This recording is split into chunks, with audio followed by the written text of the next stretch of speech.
Okay, so now we will see with the items. These are the balances which are extracted from the books. ठीक है, अपने इसमें देखिए opening stock, तारीख देखिए 1/4/2019। ठीक है, जैसा मैं आपको बताता, साल कब शुरू होता है 1 अप्रैल से, साल कब खत्म होता है 31 ऑफ मार्च को। ठीक है, तो यहाँ पर opening stock, purchases, wages, freight, carriage inwards, repairs, direct material, interest, salesman's commission, investments, advertisement, bill receivable, sales return, cash in hand, cash at bank, sundry debtors, plant and machinery, furniture and fitting, vehicles, bad debts, drawings, discount allowed। ये सारे items आपको दिए हुए हैं। इसमें कोई item explain करने के जैसा तो नहीं है, क्योंकि ऑलमोस्ट आपको हर चीज़ मालूम है। सन्डे डेटर्स आपको मालूम है जिनसे हमको पैसा आना है। ठीक है, बैड डेट्स यानी ऐसा पैसा जो डूब गया, ड्राइंग्स यानी जो बिजनेस में से पैसा निकाला गया। ओके, ये मेन इसके कुछ आइटम्स थे जो शायद आपको नहीं समझा होगा। बाकी तो कैरेज इनवर्ड यानी आप जो ट्रांसपोर्टर को पैसा देते माल लाने के लिए, ट्रांसपोर्टेशन के लिए। अभी देखिए यहाँ पर क्रेडिट साइड में है कैपिटल, यानी कैपिटल तो आपको मालूम है भांडवल। Okay, the capital which you bring in for starting the business. इसमें सेल्स का फिगर है, परचेज रिटर्न का फिगर है, डिस्काउंट रिसीव्ड है, रेंट रिसीव्ड है, इंटरेस्ट ऑन इन्वेस्टमेंट्स है, बैंक ओवरड्राफ्ट है। Bank overdraft, I hope you know what is bank overdraft. जो आप अपने बैलेंस से ऊपर ड्रॉ करते, so that is bank overdraft. It's a kind of facility which is extended to you by your banks. Sundry creditors का मतलब ये है ऐसे लोग जिनको आपको पैसा देना है। बिल पेएबल भी ऐसी है जो बिल्स है जिनका आपको पेमेंट करना है। ओके, तो वो ट्रायल बैलेंस आपने देख लिया। अब अपन सबसे पहले जो स्टेटमेंट बनाते वो कौन सा स्टेटमेंट बनाते? Trading account. यहाँ पर आपने ट्रेडिंग अकाउंट बनाना शुरू कर दिए। सबसे पहले आप ले लेंगे opening stock, right. Opening stock का सीधा बाहर फिगर, आउटर कॉलम में फिगर चलेगा 12,000। ठीक है, नेक्स्ट आपने लिए, आपने कितने का माल खरीदे? आपने खरीदे 75,000 का माल, जिसमें से परचेज रिटर्न यानी 1,200 रुपये का माल आपने वापस कर दिए, और माइनस करके जो फिगर आया वो आपने आउटर कॉलम में लिख दिया। इसी तरीके से मजदूरी आपने दिए 25,000 रुपये वेजेस। फ्रेट यानी आपने फ्रेट के चार्जेस दिए 3,000 रुपीज़। कैरेज इनवर्ड जो ट्रांसपोर्टर को दिया आपने 2,000 रुपीज़।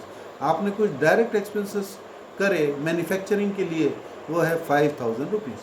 तो ये आपने पूरा आपका डेबिट साइड रिकॉर्ड कर लिया। अब देखिए ये क्रेडिट साइड। क्रेडिट साइड में आपको जैसे मैंने बताया सबसे पहले क्या आ जाएगा? सेल्स आ जाएगा। लेकिन ये 1.5 लाख का पूरा सेल्स है क्या? नहीं, इसमें से 8,000 रुपये का माल जो आपने बेचे उसमें से ये 8,000 का माल वापस आ गया। सीधा सीधा आपने 8,000 डिडक्ट करे, बाकी का फिगर आउटर कॉलम में आपने लिख दिए। उसी तरीके से लेफ्ट हैंड साइड पे जैसा ओपनिंग स्टॉक आया, राइट हैंड साइड पे क्लोजिंग स्टॉक आ जाएगा। और closing stock generally trial balance में पूरा बैलेंसेस आने के बाद में एडजस्टमेंट में लिखा हुआ रहता क्लोजिंग स्टॉक, तो वो फिगर इधर आ जाएगा। सीधा सीधा आप इसकी टोटल ले लेंगे। हमेशा क्रेडिट साइड की टोटल डेबिट साइड से ज़्यादा रहती है, और इसीलिए हमको हमेशा हमेशा ग्रॉस प्रॉफिट मिलता है।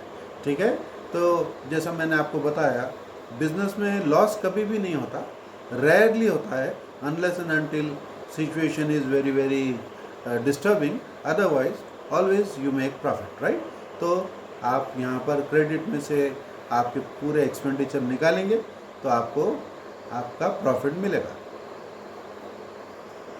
तो ये वीडियो में आप ये स्लाइड में आप देखेंगे कि मैं आपको बताना चाह रहा था कि जो अपन ने टोटल ले लिए उधर से 1,57,000 इधर, तो ये जो बैलेंसिंग फिगर है 36,200 का, ये है अपना ग्रॉस प्रॉफिट। ठीक है, ये ग्रॉस प्रॉफिट फिर चले जाएगा प्रॉफिट एंड लॉस अकाउंट। चलिए अब अपन प्रॉफिट एंड लॉस अकाउंट बनाना शुरू कर दिए। सबसे पहले आपने लिए repairs, you know what is repairs, it's very easy.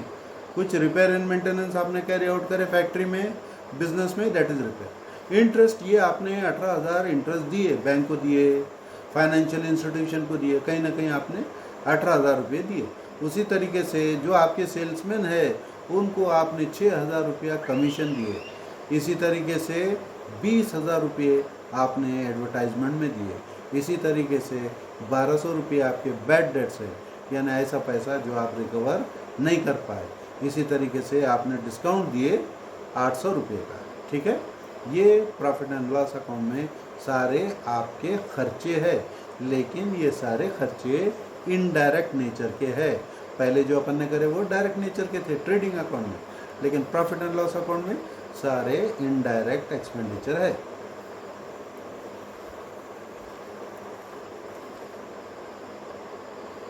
अभी यहाँ पर देखिए, हमने ट्रेडिंग अकाउंट का ग्रॉस प्रॉफिट इधर लेके आ गए, brought down by gross profit brought down. 36,200 हमारा प्रॉफिट आया था, वो हमने ला लिए। उसी तरीके से आपको डिस्काउंट मिला, वो आपने रिकॉर्ड कर लिए। उसी तरीके से आपको रेंट मिला, वो आपने रिकॉर्ड कर लिए।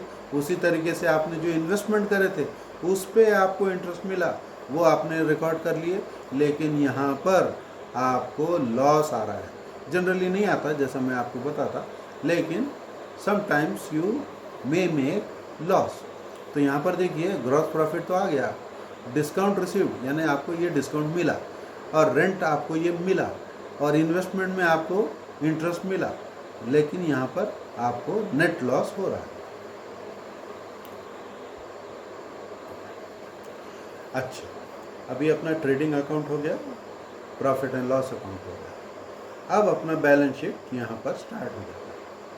बैलेंस शीट में कोई डेबिट और क्रेडिट नहीं, बैलेंस शीट में सीधा सीधा लेफ्ट हैंड साइड पे लायबिलिटीज और राइट हैंड साइड में एसेट्स, ठीक है। हम सबसे पहले लेफ्ट हैंड साइड के लायबिलिटीज देख लेंगे, जिसमें सबसे पहले आ जाएगा कैपिटल। 1 लाख रुपए का आपका कैपिटल है, ओके। इसमें से आपने 5,000 रुपये बिजनेस में से निकाल लिए थे, वो आपके कम हो गए, बचे 95,000 रुपीज़। 4,300 रुपये का आपको बिजनेस का लॉस आया, तो आपका नेट फिगर कैपिटल का अब हो गया 90,700।